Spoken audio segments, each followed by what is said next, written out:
Mail theft under federal law is a serious offense. The United States Postal Service is a federal agency, and as such, any theft or tampering with mail violates federal statutes. Specifically, 18 U.S. Code Statute 1708 outlines the illegality of stealing, taking, or by fraudulent means obtaining mail from various sources such as mailboxes and post office. This statute implies that any unauthorized interference with mail, regardless of the method, can be subject to federal prosecution.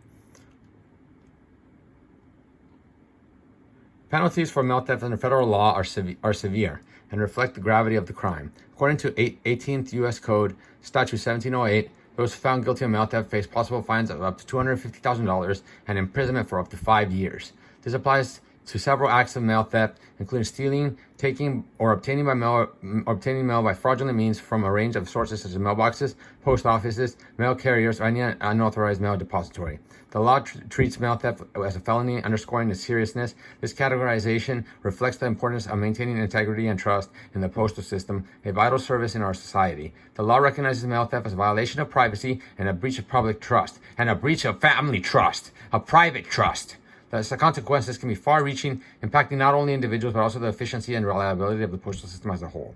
If mail theft is related to a natural disaster or involves a financial institution, like stealing a credit card or a debit card, since it involves my bank, which is a financial institution, the penalties can extend to up to 30 years in prison. This is particularly the case in scenarios involving theft of checks or credit cards from individuals affected by events like hurricanes. Now, what if they open up a credit card in my name and do identity theft? Are they not stealing a credit card that belonged to me, that should have been mine? From individuals affected by events like hurricanes, such severe penalties highlight the law's intent to protect the postal system from exploitation during vulnerable times and to safeguard individuals' financial security. If I am currently in dire need of medical attention, and these are vulnerable times for me, and I do not have the money to go get medical treatment, emergency medical treatment that I need done as soon as possible, then they are exploiting me and depriving me of my finances, of my finances during vulnerable times, and they are putting my financial security at risk. The law also addresses related offenses. For example, opening someone else's mail without permission, even if they steal nothing, is illegal and carries its own penalties, including potential imprisonment and fines. The law thus covers a broad spectrum of activities that violate the sanctity of mail, ranging from physical theft to unauthorized intrusion into someone's correspondence.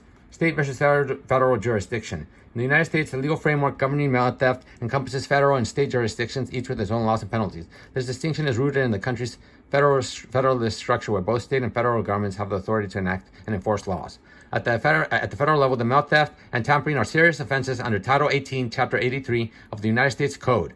The key federal laws applicable to mail theft include 18 U.S. Code Statute 1708, which prohibits the theft or abstraction of mail by unauthorized depositories and imposes penalties of fines and up to 5 years of federal prison. Similarly, 18 U.S.C. Statute 1709 specifically addresses mail theft by postal services employees, carrying similar penalties. Additionally, 18 U.S.C. Statute 1702 focuses on the obstruction of correspondence and also carries the potential for significant fines and imprisonment for up to 5 years. Obstruction of correspondence. So if you obstruct my ability to talk to a lawyer or the police officers, this law I should be able to charge you with significant fines and now up to imprisonment up to 5 years. Right, evidence ladies? Right? Does this law apply to you too? Since you're obstructing the correspondence? Federal jurisdiction comes into play for cases involving broader criminal activities like identity theft or mail fraud, especially in scenarios where mail theft has a wider impact on the public trust or involves substantial monetary loss. On the state level, most states have their own statutes covering mail theft and tampering, often found within the criminal codes and addressing larceny and theft crimes. State laws concerning mail theft generally carry lighter punishments compared to federal laws. For example, mail theft might be treated as a misdemeanor in some states, punishable for up to 1 year in county jail. Some states might classify it as a felony, potentially leading to state prison time.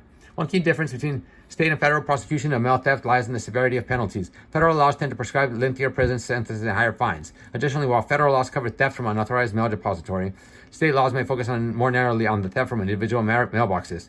Federal prosecutors can aggregate the value of stolen mail and charge multiple counts, potentially leading to higher offense levels and more severe consequences. In contrast, state charges often involve lesser fines and shorter jail terms unless the mail theft furthers other crime like fraud or identity theft.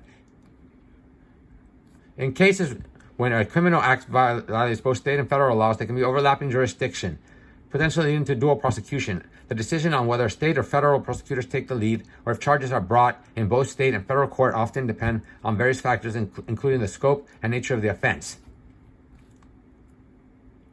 From the perspective of criminal defense, the complexity of detecting and prosecuting mail theft presents both challenges and potential avenues for defense. One of the primary difficulties in these cases is often delayed realization of the crime. Victims might not notice the mail has been stolen immediately, which can lead to a delayed reporting and a lack of immediate evidence. This delay can sometimes benefit the defense, as it may result in weaker evidence and difficulties in establishing clear timeline of the alleged offense. Another factor that adds to the complexity is the nature of the evidence itself. Mail theft it often leaves minimal physical evidence, making it challenging for prosecutors to build a strong case. For a defense attorney, this can be an opportunity to question the strength of the prosecutor's case, particularly if it relies heavily on circumstantial evidence or witness testimony that might be unreliable or insufficient.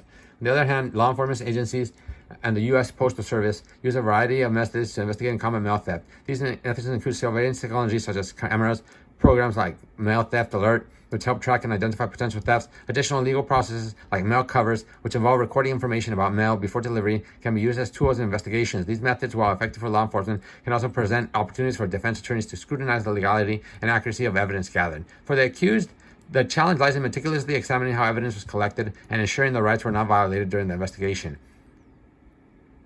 This might involve questioning the use of surveillance methods, the handling of collected mail, the procedures followed during mail cover operation. Defense strategies may also focus on the lack of direct evidence tying the accused to the crime.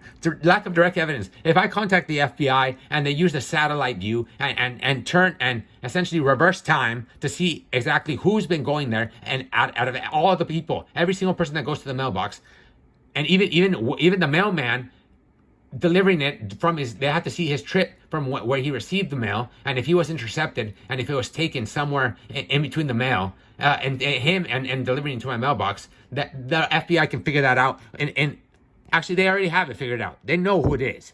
You just need to talk to them. The possibility of misidentification or the questioning of the intent, especially in cases where mail was disdelivered or mishandled without criminal intent.